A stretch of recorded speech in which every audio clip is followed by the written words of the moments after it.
Hi friends, welcome to our channel. చిన్ని serial next ఎపిసోడ్లో ఏం జరగబోతోందో ఈ వీడియోలో చూసి తెలుసుకుందాం. కావేరికి ఎదురుపడ్డ బాలరాజు అసలేం జరిగింది అని తెలుసుకోవడానికి ఈ వీడియోని స్కిప్ చేయకుండా ఎండ్ వరకు చూసేయండి.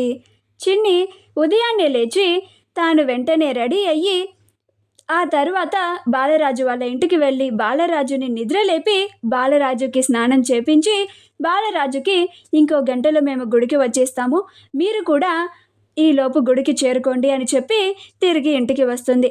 అప్పుడే సరళ కొత్త చీర కట్టుకొని రెడీ అయ్యి తను బాగానే ఉందా అని చూసుకుంటూ ఉంటుంది. చిన్ని అప్పుడే ఇంటికి రావడం చూసి, ఆగవే చిన్ని, ఎక్కడికి వెళ్ళొస్తున్నావు ఇంత పొద్దున్నే అని అంటుంది. అప్పుడు చిన్ని, అమ్మో ఇప్పుడు అత్తయ్యకి ఏం చెప్పాలి, ఆ బాలరాజు దగ్గరికి వెళ్ళొచ్చానంటే అత్తయ్య చాలా కోప్పడుతుంది, అత్తయ్యని పొగిడి అత్తయ్యని దారి మళ్ళిద్దాము, అత్తయ్య నువ్వు ఈ శారీలో చాలా బాగున్నావు తెలుసా అని అంటుంది. అప్పుడు సరళ మురిసిపోతూ అవునా చిన్ని అని అంటుంది. అప్పుడు చిన్ని, అవునత్తయ్య, నీకు సాటి ఎవ్వరూ ఉండరు, ఎంత బాగున్నావో, నీకు ఈ శారీ సూపర్గా ఉంది అని అంటుంది. ఆ మాటకి చందు నవ్వుకుంటూ ఉంటాడు. అప్పుడే ఉష కూడా సత్యం బాబు కొనిచ్చిన చీరని కట్టుకొని కిందికి వస్తుంది. చిన్ని వాళ్ళ అమ్మని చూసి చాలా సంతోషపడుతూ ఉంటుంది. అమ్మకి ఈ శారీ చాలా బాగుంది, కానీ అత్తయ్య ముందు చెప్తే అత్తయ్య ఫీల్ అవుతుంది, అమ్మకి తర్వాత చెప్దాం అని నార్మల్గా టీచర్ అమ్మ మీరు ఈ చీరలో చాలా బాగున్నారు అని అంటుంది. ఈలోగా సత్యం బాబు రెడీ అయ్యి వస్తాడు.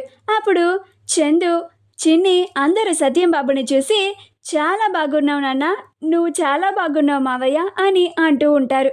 సత్యం బాబు ఉషాని చూసి, అమ్మా ఈ శారీలో నువ్వు చాలా బాగున్నావు తల్లి అని అంటాడు. అలా తన చెల్లిని చీరలో చూసి మళ్ళీ తన చెల్లి కావేరిలాగా చూడడం సత్యం బాబుకి చాలా సంతోషంగా ఉంటుంది. అప్పుడు సరళ మొహం మార్చుకొని ఉంటుంది. ఇది మరీ బాగుందయ్యా, కళ్ళ ముందు నేను ఇంత మంచి రెడీ అయ్యి కనిపిస్తూ ఉంటే నాకు ఒక్క కాంప్లిమెంట్ కూడా ఇవ్వలేదు, కానీ నీ చెల్లికి మాత్రం చీర కట్టుకుందని, చీర చాలా బాగుందని చాలా కాంప్లిమెంట్స్ ఇచ్చావే అని అంటుంది. అప్పుడు సత్యం బాబు అదేం లేదు సరళ, నువ్వు కూడా ఈ చీరలో చాలా బాగున్నావు అని అంటాడు. అప్పుడు సరళ చాలా మురిసిపోతూ ఉంటుంది. ఇది చూసి ఉష చిన్నీళ్ళు నవ్వుకుంటూ ఉంటారు. అప్పుడు ఉష కూడా అవునంటీ మీరు ఈ చీరలో చాలా బాగున్నారు అని అంటుంది. అప్పుడు సరళ అవునా అని చాలా మురిసిపోతూ ఉంటుంది. ఇప్పుడు సత్యం బాబు అందరూ రెడీ అయ్యారు కదా, ఇక గుడికి బయలుదేరదామా అని అంటాడు. అప్పుడు చిన్ని, అమ్మో అందరం గుడికి బయలుదేరుతున్నాం కదా, ఒకసారి నాన్నకి ఫోన్ చేసి మేము గుడికి బయలుదేరుతున్నామని కాల్ చేసి చెప్పాలి అని అనుకొని ఇప్పుడే వస్తాను మావయ్య అని చెప్పి లోపలికి వెళ్ళి బాలరాజుకి కాల్ చేసి హలో నాన్న, మేము గుడికి స్టార్ట్ అయిపోతున్నాం, మీరు కూడా వచ్చేయండి అని చెప్పి కాల్ని కట్ చేసేస్తుంది. అప్పుడు బాలరాజు కూడా రే హాఫ్ టికెట్, చిన్ని వాళ్ళు గుడికి బయలుదేరుతున్నారంట, రెడీ అవ్వడం అయ్యిందా, మనం కూడా బయలుదేరదాం పదా, లేట్ చేస్తే చిన్ని కోప్పడుతుంది అని అంటాడు. అప్పుడు హాఫ్ టికెట్ రెడీ అయిపోయానన్నా పద అని అంటాడు.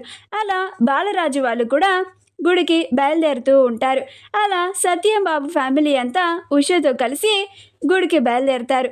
అక్కడికి వెళ్ళగానే బాలరాజు పొరపాటున ఉషని చూసుకోకుండా ఉష ముందుకి వచ్చేస్తాడు.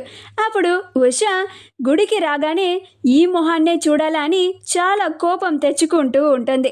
మా వీడియో కనుక మీకు నచ్చినట్లయితే లైక్ చేయండి, షేర్ చేయండి, మా ఛానల్ని సబ్స్క్రైబ్ చేసుకోండి, పక్కనే ఉన్న బెల్ ఐకాన్ని క్లిక్ చేయడం మాత్రం మర్చిపోకండి.